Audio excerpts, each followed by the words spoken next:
whenever you say, oh, like the hardest job in the world, what you would think about naturally is about everything that you can learn like from those experiences, right? Like both in the sense of personal growth and professional growth. But I think in the parenting space, it's often not like seen as that, especially for women. And I think for me personally, like this was really something that I couldn't really appreciate when I was a new mom during the global pandemic when there was no childcare and I was sitting home with a sick child trying to do like my work as well, taking care like of my children. It was really not that I was sitting there thinking like, oh my goodness, like look at me, like look at all these strengths I'm building, this patience and resilience that I'm learning through this experience. I was more like, oh my goodness, like how am I gonna ever like make this work? So it wasn't until I finally like left corporate America and looked in the rearview mirror and thought, I'm like a different person now than I was 5 years ago, right? And like the reason being is that like all these things that I learned through being a parent. Hi, I'm Roger Kastner, and welcome to the What Do You Know to Be True podcast. In these conversations, I talk with ordinary people about their extraordinary skill, their superhero power, and the meaningful impact it has on others. The goal is not to try to emulate or hack our way to a new talent. Instead, the intention is to learn more about their experience with their superhero power, and in doing so, maybe we can learn something about the special talent in each of us that makes us unique and also helps us find our path to purpose. This conversation is with Claudia Timmermans and her superhero power of the strength of parenthood. You've probably heard people talk about the polarities of parenthood, this incredible loving experience while also being a struggle for survival. And sometimes it's both of those things moment to moment.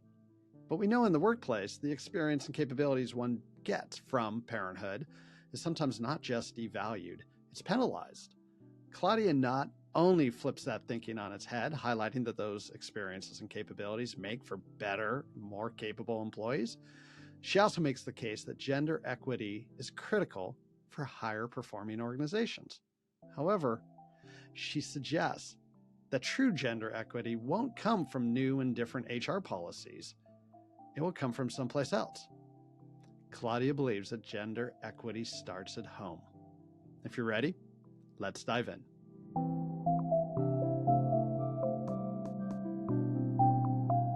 Hi, Claudia. Thank you for joining me today. It's wonderful to have you on the podcast. Hey, Roger. Thank you for having me on. I'm so excited to be here. We've been having this conversation, I think, for a while now. In fact, last summer, you were one of the people that I was talking to that helped inspired this podcast. And you actually said the words, we should do a podcast.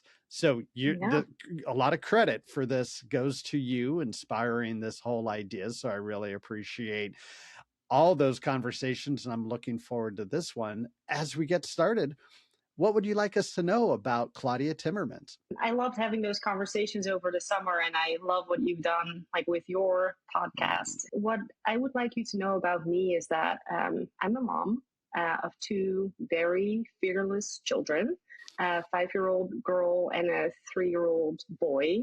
And I've also become a leadership coach, really focusing on parents based on my experience with parenthood.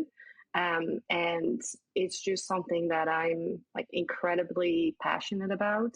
And I love the work that I get to do every day. We live in Pacific Northwest. It's beautiful out here, as you know, but I also have pieces of my heart in the Netherlands, where I'm from, as well as in New York City, which is my favorite city in the whole world. Yeah, New York is such a wonderful place. And it's amazing how many of these conversations there are. A lot of our guests who have a part of their heart in New York, and there's something beautiful about that place that just really resonates with a lot of our guests. And there is something really special about the Pacific Northwest. And of course, I think a lot of our guests are from the Pacific Northwest because it's my little network that I'm talking with people. But there is something really special and spiritual about Hmm. this place. And I know this is where we chose to raise our kids. Of all the options of places that we could have, there's something about the Pacific Northwest that just seemed like a lovely environment to raise children, which makes me think about the idea you shared with me that there's an incredible professional and personal growth that's achieved through the transformational experience of being and becoming a parent. Could you tell us Right. more about that? And specifically, tell us about the professional and personal growth that you experienced when you became a parent. I really think that parenting is the hardest job in the world. Like, whenever you say, oh, like the hardest job in the world, what you would think about naturally is about like everything that you can learn like from those experiences, right? Like, both in the sense of personal growth and professional growth. But I think in the parenting space, it's often not like seen as that, especially for women. It's this idea that everything needs to come natural. And I think there could be like so much more appreciation for all the hard work that parents are doing, and really highlighting like what type of skills like you learn like from doing this. And I think for me personally, like this was really something that I couldn't really appreciate when I was a new mom during the global pandemic, when there was no childcare and I was sitting home with a sick child trying to do like my work as well, taking care like of my children. It was really not that I was sitting there thinking like, oh my goodness, like look at me, like look at all these strengths I'm building, this patience and resilience that I'm learning through this experience. I was more like, oh my goodness, like how am I gonna ever like make this work? So it wasn't until like I finally like left corporate America and looked in the rearview mirror and thought, wow, well, that was incredibly wild. Like now let's like hit pause and look back and think about like what just like happened in these last 5 years. And that is when I realized like, wow, like I'm like a different person now than I was 5 years ago, right? And like the reason being is that like all these things that I learned through being a parent. And you recently launched your company, Aletta, and I love the origin story behind it. So tell us about Aletta and what inspired you to launch it. As I was having these conversations with you, like last summer, really thinking through, like looking back in history and like kind of the like how far we've come in terms of gender equity. I was thinking about my own grandmother, who's 104. And when she like got married, like she was no longer allowed to work. And then kind of that evolution, right? Like when my own parents like became parents, and my dad was sharing this story that he told his work that he was becoming a parent. And then his boss said to him, like, well, that's great, but you won't see your child very much. And then my mom, like, nobody really expected her to return to work after she had a child, versus like now my generation, right? Where like there is this idea that maybe like you can have it all, but it's still like just such a struggle because there's just so much work like that's involved with being a parent and then also working. Like those are really like two jobs, and how do you combine those two? And then I was also thinking about my own like children, right? What do I want the workforce to look like when they are entering the workforce like many years from now? And there's just still so many opportunities like for like improvement in that space. So that's how I founded Aletta. The origin story of that name is that it's basically a combination of the my daughter's first name, Olivia, and then also there was this woman in the Netherlands named Aletta Jacobs, and she was the first woman like in the Netherlands to go to college. She was a doctor, and she really fought for women's voting rights, because there was this law in the Netherlands where you couldn't um, vote if you didn't pay tax. But she was actually like a professional, like she was a doctor paying tax. So she said, well, I can vote because I pay tax. It went all the way up to the Supreme Court, and they said, well, like, no, this is really not how it's intended. Like, only men can vote. So I thought there was also an interesting connection with my background in, originally I started my career in tax law. There's just a lot there, and that inspired me to launch Aletta. And what we focus on is really helping parents like through that evolution of like becoming a parent, and really making sure that you recognize these strengths early on. Not like me, like 5 years in, where I look back and think, wow, that was wild. But that you can really like have that appreciation like as you're going through it. I mean, it's still going to be hard, it's still going to be a lot of work, but I think like we can just have so much appreciation like for ourselves and self-compassion for like the work that we're doing and the children that we raise. I love everything about that. And it makes me think of a couple things. One, our friend Bill Hefferman, who is Mm-hmm. our resilience guru, that talks about Yeah. people who have a lot of resilience look at situations, and instead of seeing them as challenges, they look at them as opportunities. And Mm-hmm. what I'm picking up from you is looking at parenthood not as a way of survival, although there's a lot of elements where it feels like survival, but For sure. what are the strengths, and what are the Mm-hmm. new capabilities, and what's the new level of confidence and experience and love that you carry forth with and can bring into every aspect of your life, including your work life. Yeah, absolutely. You said that wonderfully, and yeah, that's something that that I think there's still could be a lot more appreciation for that aspect. And I love what you're up to with your company. And from our previous discussions, and I've shared this with others, and it really lights them up. The focus of Mm-hmm. Aletta being that this idea around gender equity Mm-hmm. starting at home.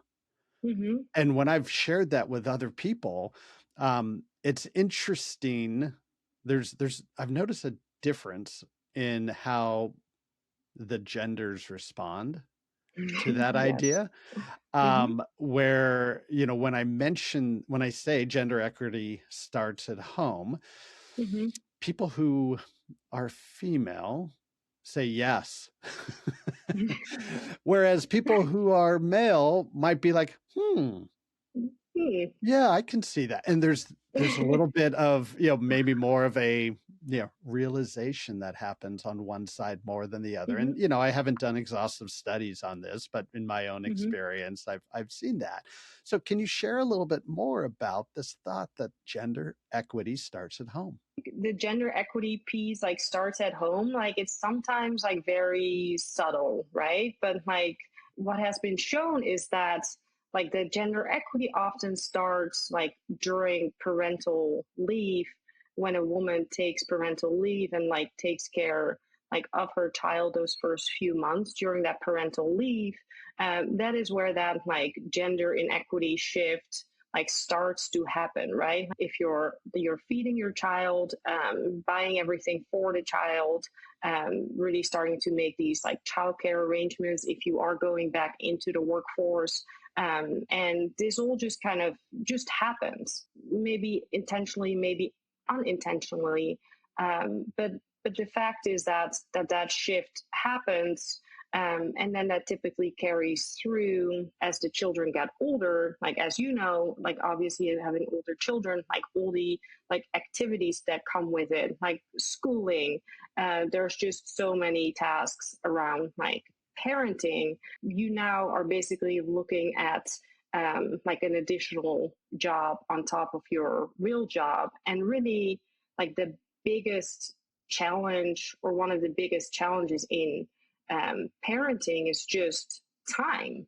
Because at the end of the day, there's only 24 hours in your day, and in your partner's day as well. If you like have a partner, and there just is immediately this kind of conflict of, okay, like what are we doing like with our time? Obviously everything that has to do with like raising your children like takes time, like either like time in your like mental space, or actually physically like doing the tasks. And I think that is where there's just such a conflict. I think a lot of the patterns that we pick up, and I'm speaking definitely from my own experience, a lot of the patterns we've picked up are what we saw modeled at home. Yeah. And Mm-hmm. so we just subconsciously, unconsciously fall into those same kind of patterns. And what I love Mm-hmm. about what you're proposing is an interruption, a game changer of, hey, let's be intentional Mm-hmm. about looking at, okay, what's the work that needs to be done? And how do we divide that up in an equitable way as far as, running the household, raising the family, doing our the work that pays the bills. Let's look at this as from an equitable way, and let's have those conversations before we get into those moments where it gets really challenging. I wish I would have had that conversation, and I know my wife wishes we had that Mm-hmm. conversation 25 years ago. Mm-hmm. Tying back to the idea you talked about, and we're going to go into a little bit more around the strength of parenthood, that Mm-hmm. being a parent and how it changes us and how we learn, new capabilities, how we stretch, how we grow, how maybe it increases our emotional intelligence and our ability to, demonstrate care and affection for others. Mm-hmm. That, maybe I missed out on those growth opportunities because I wasn't leaning more in to being an equitable parent, with my wife. This is also like my idea with like Aletta, like really it's not about like men versus women. I think it's really about like the opportunity here that you only get to spend your time like once, right? And how are you going to spend that time? How are you going to value that time? And I just really want to highlight two of the books that really have inspired me with that. And the first one is Career and Family by Nobel Prize winner Claudia, who has done so much work in this space. And her book is really amazing, looking at career and family throughout the generations. And really like what she said, that the thing about time is like this is like the biggest challenge, like this time component. So I don't want to claim that I made this up. Like this is this is shown by this research, right? Like what is holding back like gender like equity? It's really like how we divide that time. And then the second book I want to mention is a book called Fair Play by Eve Rodsky, and she has the Fair Play Policy Institute that really is about like this like division of labor, and how do you divide that into like not necessarily like equally, right, but like in a fair way. Like fair, she always says like fair doesn't always mean like equal. It's also about what works for like your specific situation as well, and what are people comfortable with. But I think to your point where you're saying like, oh, I wish like I have had those conversations 25 years ago, like with my wife, I think I would say like, I wish I also would have had these conversations like before having kids, because it just kind of like also happens naturally, this shift, and you may not like think about it. Like if I think about back about like living in New York, like me and my husband both working, like there just wasn't like that much to do. Like we live in a tiny apartment in New York City. Like we work like every evening, and there just wasn't like as much work to do. But then once you have kids, there's just like a compounding of like work that needs to be done, right? And as the kids get older, there's activities, there's all these things that need to be arranged for.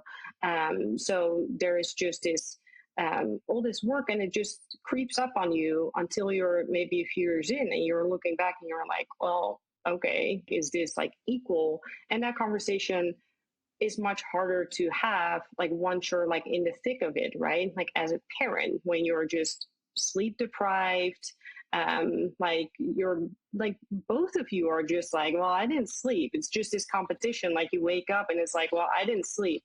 like I also didn't sleep. And like to have those conversations like at that point is just harder than when you have that kind of proactively and really say like you're maybe pregnant or thinking about having a child, like you look each other in the eye and you're like, oh my goodness, it's amazing, we're going to be parents.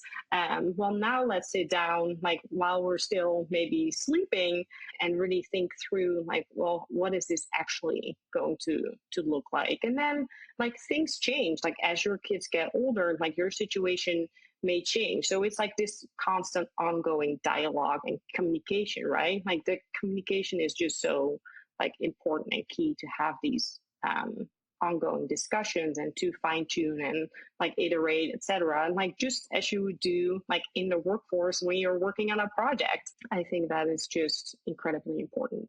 And, I sent us down this path of talking about the genders, and there's plenty of Mm-hmm. families that don't have that makeup. It doesn't have to be one gender or another gender. It's actually the more important part that I'm taking away from this is the intentional conversation before you get into the stressful situation that is parenthood, of having these conversations. And I'm sure you would say it's not only that, and actually you did just say this, it's not just the conversation up front, it's not just the planning up front, but then once you're in those experiences, creating the space, creating the container Mm-hmm. where you can go in and revisit those conversations and say, okay, surprise, surprise, parenthood is totally different than what we thought it was going to be before we Right. had kids. Let's Mm-hmm. talk about what's working for you and what's working for me. And I love the second book you mentioned, Fair Play. When you introduce the word fairness, I think a lot of people have just a natural reaction to, oh yeah, of course, I want things to be fair. Like Right. I would Yeah. want that for me, I want that for you. It's, a word like equitable feels kind of sterile, whereas Mm-hmm. fair feels much more, I don't know, at least for me, it feels much more grounded towards closer to my heart, where equitable feels Yeah. more exists in my head. Yeah, like I said, like if you're going through like your careers, like one career like may take precedent over somebody else's career, like at a point in time, but it may only be a point in time, and that could like switch later on, right? Like if that's like how you approach it and have these conversations, then it's like, well, what is fair, like in this moment, like for us, and maybe what is fair now is like not fair like 5 years from now. And I think that is just like this ongoing like communication to have. And again, it's having those conversations. And I wonder Mm-hmm. how many parents have these intentional conversations. I mean, maybe I'm maybe I'm the a-hole who never had that conversation with my partner. But I haven't heard many parents talk about having these conversations. And I think Yeah. if you're not intentional, you're probably just falling into the patterns that you've seen witnessed before. And that might not be how you actually want things to be.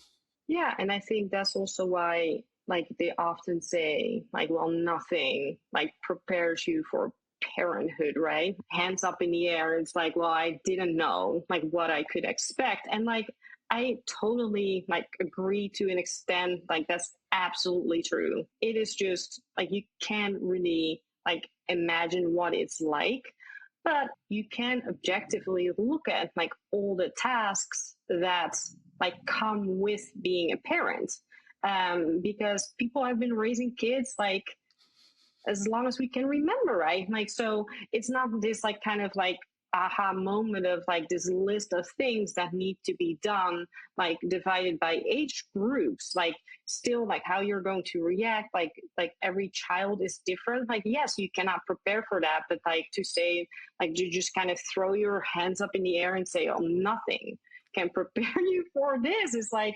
well, it's like being on a project like a new project in the workplace that you've never done before, but other people have, and just kind of say, well, nothing can prepare us for this, so we're just not going to. I think that's just kind of wild. Like, I've been in the workforce for like over a decade. I've never like had anybody say like, well, like this is just going to be really hard. So let's just like, we don't know what we can expect, so we're just not going to prepare for this. Like, that's just not how you would approach that. I'm laughing at myself because I love this idea of, I mean, there's two things going on here that are similar. The idea of what's the strength of parenthood that helps us be, not only help us raise our family, but also the skills, capabilities, experience that we can take into our vocation, our work, the thing that pays the bills. And yet you were just using the example of the things that we do at work that we could also bring into parenthood. Mm-hmm. And the part about me laughing about myself is I literally wrote a book about critical success factors and making a list of Mm-hmm. critical success factors for the things that make for successful projects. And the idea there is not the same list for every project. It's having conversations with people who work on this type of project, work in that environment, understand the constraints, understand what's been successful and what hasn't been in the past, and having a conversation about that stuff. And it works really well in the office. Okay, I am the a-hole. I didn't take that same practice with my wife when we were having kids, because like I could have talked to other parents about like, hey, when you feel successful at this, and maybe, you know, I'm sure people would be like, okay, I haven't been a successful parent, but like what, Yeah. like even like flip it to the opposite, like what are the pitfalls? And you know, even if you don't know any other parents, there's always Aunt Google that you could go ask, like what, you know, what makes for successful parenthood for, you know, adults who are in a parent relationship, for the pitfalls of parenthood. And you could just start with that list. Yeah, I always think about like, as I was like kind of pregnant and thinking like through like, how am I like going to deliver my baby, and like what is she going to need, etc. Like, I wish that I would have like read Fair Play like at that point in time, and have those conversations like at that point in time also, rather than like preparing for birth, like making sure I had all the diapers, all these things, like to really have those like conversations, right? Like, well, but really, like, let's sit down and really think through like, what is this going to look like for us? I love that. I'm thinking about like the go bag we had in the trunk of the car for when it's Right. time to go to the hospital. We already had the car seat. Like, you know, we went to the fire station to make sure we had the car seat installed properly. And like we're setting up for this event, and that's all important. But we didn't talk about the next 20 years or even the next year. Right. Yeah, If it makes you feel better, I don't think a lot of people have these conversations up front. So, not um, yet. not yet. But I have a feeling you're going to change that. I hope so. Mm-hmm. So let's dive into your extraordinary talent of the strength of parenthood. So you spoke a little bit about it earlier, but tell us, you know, what or who inspired you to have this superhero power of the strength of parenthood? For one, really what you talked about, like raising the next generation, like that is really like one of my biggest like inspirations, right? Like, what is the future going to look like for them, like both for my son and my daughter? Like, how can they thrive like in the workforce? Specifically talking about like, well, what are these kind of strengths that you're really talking about in terms of parenthood? Like, I think one that we've already like briefly talked about is really that resilience piece, right? That patience, where like you are often under a lot of stress, like as a parent, as you're in these situations where you are trying to keep your kids safe, or you like need to get them somewhere fast, or just a lot of like situations where you really need to build that resilience. And like I said before, in these difficult moments, as I was going through this as a parent in the pandemic, when you're at home with your sick child. And I had this situation where my kid was sick and I had to speak up on a conference call. And right at that moment, like my son just vomited all over my living room. And I just remember the people on the call being, Claudia, are you there? Like, are you there? And I'm just literally like holding my son, like in that moment, it's just incredibly hard. But it also teaches you can do these hard things, and you build that like resilience, like through these experiences. As a parent, like your kids, like they hold up this mirror in front of you, right? Like they are like tiny versions of yourself, and they have these like tendencies that like you look at them and you're like, yeah, you're like my child. And they're also incredibly honest. Like they also will tell you these things. I just remember this one time, I think any parent will like recognize like you're trying to get out of the house with your children, and like it's just they want a snack and they want to go to the bathroom and they want to like change their socks, and they don't want to wear the shoes that they wore yesterday. Like I remember this, I was trying getting my kids out of the house. Like I finally get them into their car seats while they also like ran around the yard looking at some like things there. Like they're finally like in the car. And I just remember taking a deep breath, like practicing my resilience. And like I was just kind of mumbling something like, ugh, why are you not listening? And then my daughter, like 5 years old, she's like, well, you just have to speak up. And I'm like, well, excuse me. And then I'm like, but you're right. Like, yes, I do need to speak up. I guess, like, I think in the workforce, sometimes people like get said to me, like, you have such a soft voice, and also as an immigrant, and I have an accent. Like, sometimes people don't understand what I'm saying. So having like my daughter kind of like say this back to me, like holding up this mirror, I'm like, yeah, like it's a valid point. When I do speak up, they still often don't listen, but it is just funny how they just like hold up these little mirrors. I think you spoke to this a little bit earlier as well, but how do you define the strength of parenthood? It's really through these experiences, right, that you like learn these skills. We talked about this before, right? Like how it translates like into like the workplace as well, especially for women. Like when you become a parent, like there's still kind of this stigma of like, oh well, like is she still as ambitious as she used to be? Like, can she do this? And I think it's just like a missed opportunity, like to look at it that way. Like you can also look at it, okay, well, it's incredibly powerful, and this person has now taken on this huge responsibility of like raising the future generation and having this hardest job in the world, and like that has to come with skills that we're building, which it does. So I think that's for me like truly like the strength of parenthood. And I'm curious, when you're working with coaching new parents or parents to be, do you have a framework or a process you follow when you're working with them? Yeah, so I'm like training in the coactive model, and one of the cornerstones of the coactive model is really coaching the whole person.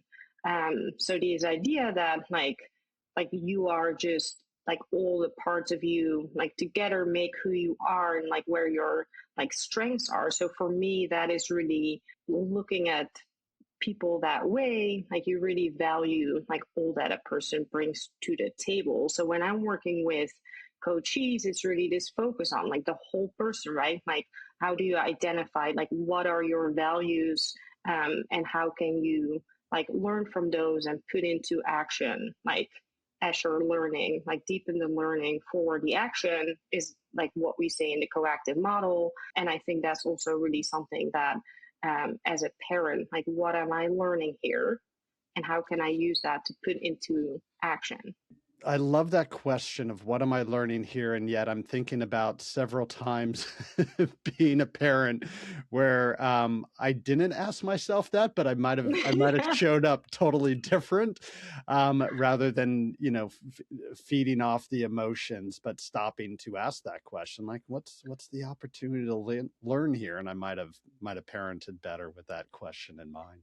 Yeah. And don't get me wrong. Like, if you see me out and about with my kids in the playground and they're not coming because they're not listening, and I'm really like leaning into my strength of speaking up, like in that moment, I'm definitely not thinking, like, well, what can I learn like from this experience?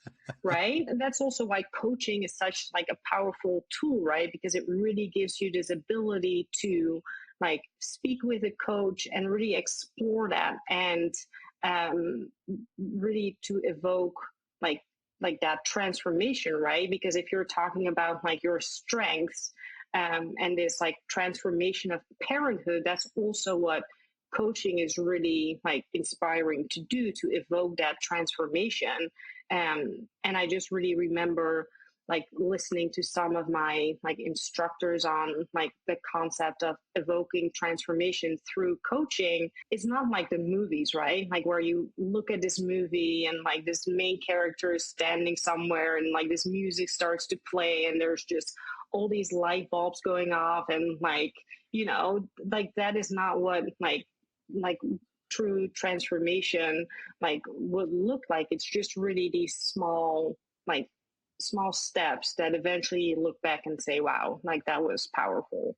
Thank you for the advice. The next time I see you at the playground and you're yelling at your kids to collect their stuff, it's time to go. I won't ask you What are you what are you learning? learning here? Because I I don't know if you have a mean right hook, but you might show me. You can ask my kids. Yeah, well, yeah, that would be funny. What's mommy learning at this moment? Yeah. So what is the impact on you when your superhero power has had a positive impact on others? It's really when I work like with my coachees, right, to really see that like transformation and really that appreciation, like that self compassion of, well, like you're doing it, like that is, and what are you learning like from that experience? I think that is just so powerful to see, when I'm working with coaching clients, but also just in conversations like these, to really have these conversations that like make you pause and think, and maybe like act differently the next time around. Kevin Jones, also a coach who was on this Hmm. podcast, had this beautiful question that when he goes into conversations, he will ask himself, what am I going to learn in this Yeah. next 45 minutes to an hour? And we know in the brain, when you ask that question, you get out of the limbic system and into the prefrontal cortex. And, okay, cool. We know that. Hmm. But there's also an emotional side when you ask that question. It feels like, I know for me, like all the tension and the fears and the ego just kind of like starts dripping away, and then Hmm. there's almost like a connection to values and purpose that Hmm. pops up, that's a more joyful feeling, Yeah, that okay, curiosity could be the path to joy. absolutely. Yeah. I think we always just need to stay curious, like about like each other, Mhm. like having these conversations. So how is your superhero power of the strength of parenthood connected to your purpose? They're almost like one and the same. As I left corporate America and thought about, well, what is the next phase of my career going to look like? I really thought about, well, what am I learning here, and what do I want like the future to look like, and is that where I'm going to put my efforts? And that really like is my purpose. Like I Mhm. want like to learn from the past and really like for that to like inspire like the future. So what do you know to be true about the strength of parenthood? that it is very real, and that there could be more appreciation like for that superpower. There seems like there's things we already do that help us, that can be used to help us be better parents if we're intentional about it. And there's things that we could take from being intentional parents back to other parts of our lives. Mm-hmm. What did you believe early on about the strength of parenthood that you come to learn to not be true? I think I also really didn't think that you could prepare like beyond like giving birth and like you said, installing the car seat, etc. And I think to me that's um, no longer like true. Like if I could go back and do, I never want to look back at things with like regret. Like things happen for a reason, and we can take that and shape like our future experience based on what like we learned from the past. But like if there's one thing that I could go like back and do is really to like start these conversations early. I think both like in like my own personal relationships, but also like in the workplace. I think the way that we talk also, there's still so much opportunity to like just speak about um, parents and moms and dads like in a different light. Parents, especially moms, pay a tax in the workplace when everything you've spelled out so far in this conversation and in the work you do says it's not a tax, it's actually a benefit. Right. And the data tells us that more diverse teams outperform homogenous teams. Data tells us that women tend to have the characteristics of better leaders and actually perform better as leaders. So that's the data, that's the head. What Mm-hmm. you're talking about is the work of really, is really coming from the heart of Yeah. being intentional and having conversations with your partner. And I think I love the direction you're taking this. And I've been so impressed from when we first had a conversation about this, because I know you had talked about gender equity Mm-hmm. and that you wanted to do work in that area. And I'm like, okay, she's gonna go like create ways of looking at how genders are paid different, or in hiring decisions or Mm-hmm. promotion decisions. And then you corrected me really quickly and said, no, gender equity starts at home. And it illuminated right before me of like, oh yeah, that makes sense. And Yeah. it might be a longer play, but it sure does seem like it's going to be more effective. Yes, gender equity like starts at home, but there's also this component of like time.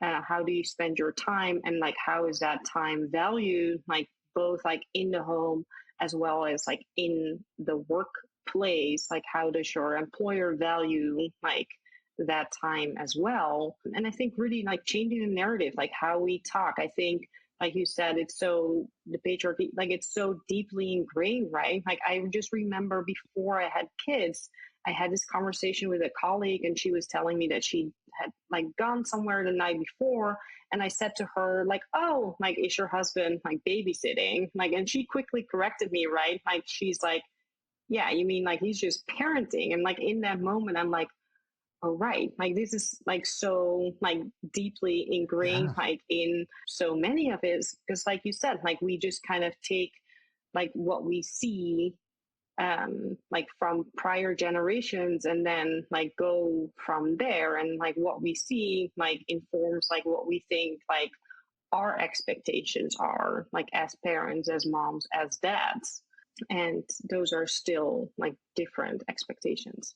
So, Claudia, what are you learning from this conversation? That I'm like incredibly passionate about um, this topic, and that it's that I'm hoping that like whoever listens to this, even if it inspires one person to have that conversation um, with their partner, with their employer, then like it's worth it for me.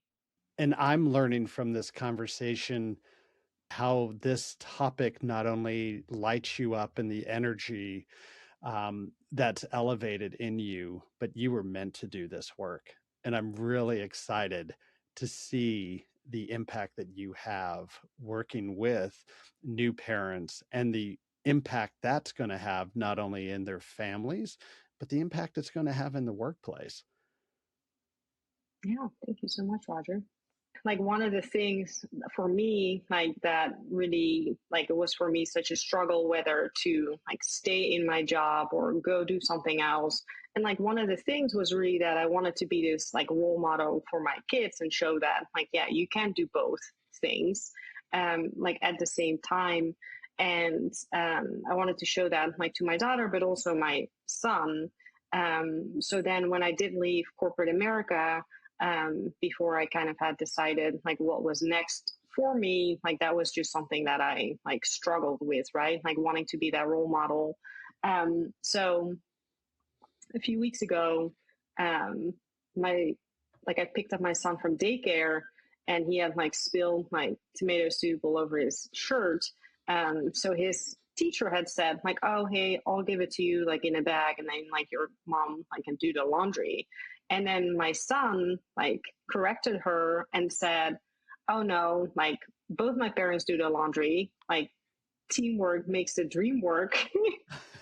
And Did like he throw I'm like the like hashtag? I'm just like I'm like, wow, oh, one, he's 3, this is pretty cool. And two, like, um, even though I still mainly do the laundry, like somehow we're still role modeling that like teamwork makes a dream work. Oh. So I just thought that was just really so funny. And I said to my son's teacher, like, well, my work's done here. I retire. Yeah, that does sound like a Parenthood mic drop moment. Yeah. That's awesome. Thank you for sharing. So, Claudia, are you ready for the lightning round? I guess so. Yeah. So, fill in the Yeah. blank. let's pump it up. Fill in the blank. The strength of parenthood is. All the skills that you learn like through parenthood and like how you can apply those in like all aspects of your life. Who in your life provides the strength of parenthood for you? My children, um, but also I have to give my husband some credit too here. Like really like the partnership, right? Like raising our children together. So, is there a practice or routine that helps you grow, nurture, or renew your ability to use your strength of parenthood? I think one thing that really does like in staying like kind of um, calm through the parenting journey is like breathing exercises. So that is something that's Yeah. that to really pause and think and take a deep breath is really like Mm. helpful to stay patient and resilient. Is there one thing that gets in your way of the strength of parenthood? It's interesting because like if you like obviously asked me this question 2 years ago, what like got in my way was really like these these narratives of I can't do this, like this is like just too hard.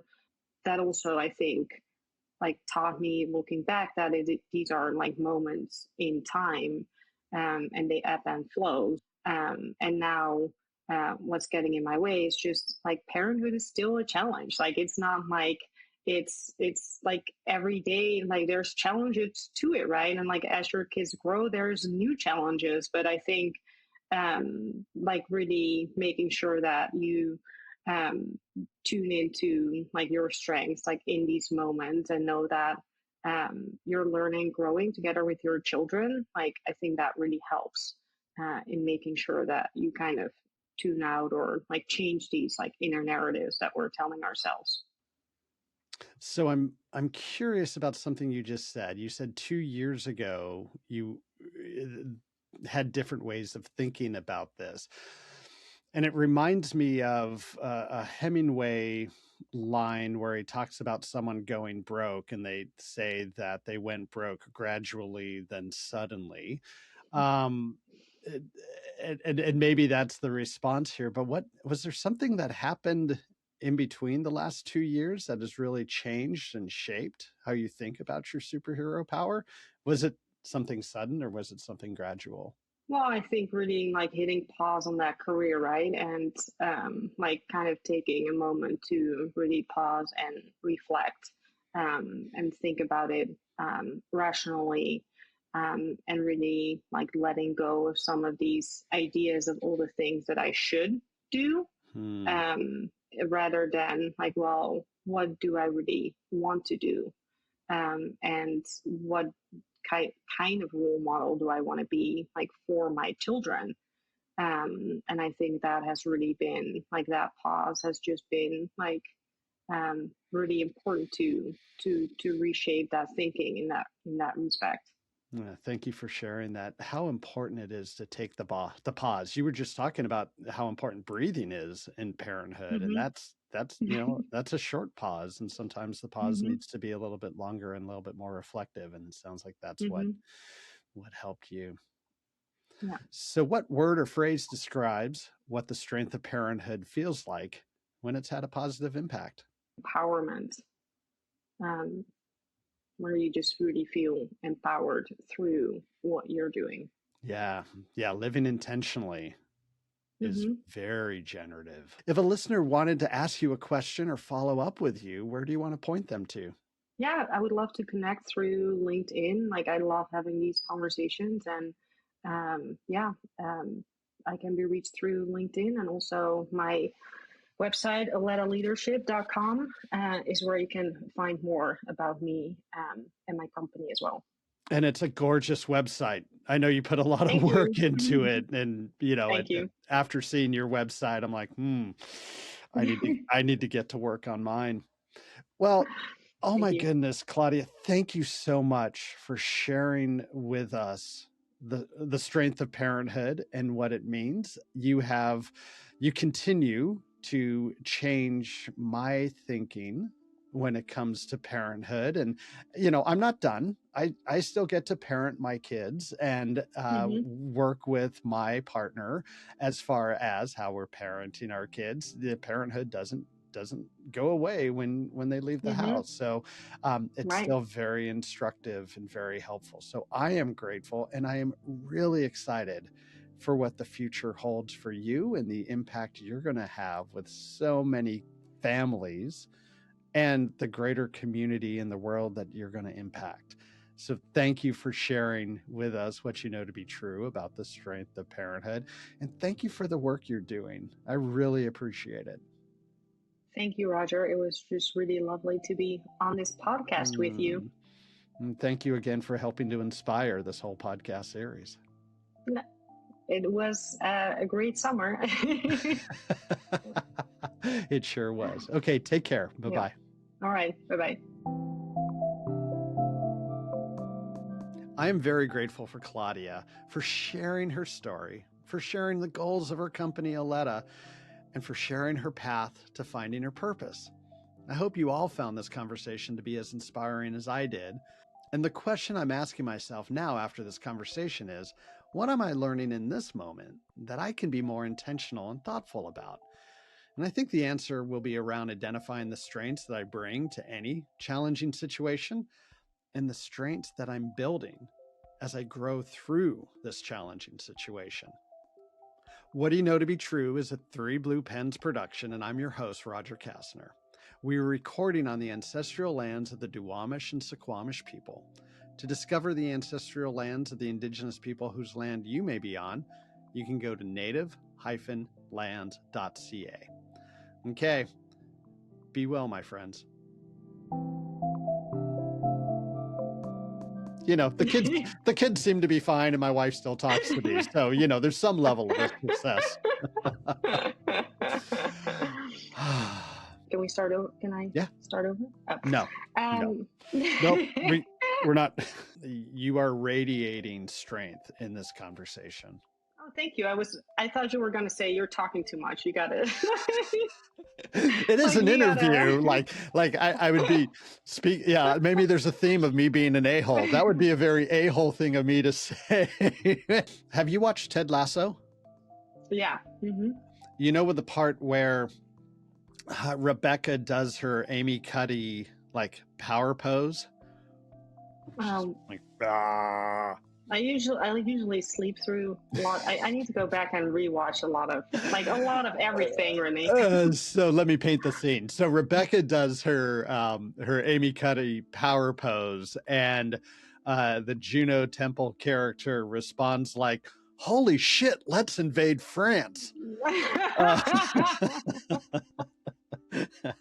which I think that joke probably plays over better in Europe than it would necessarily here in America, but it's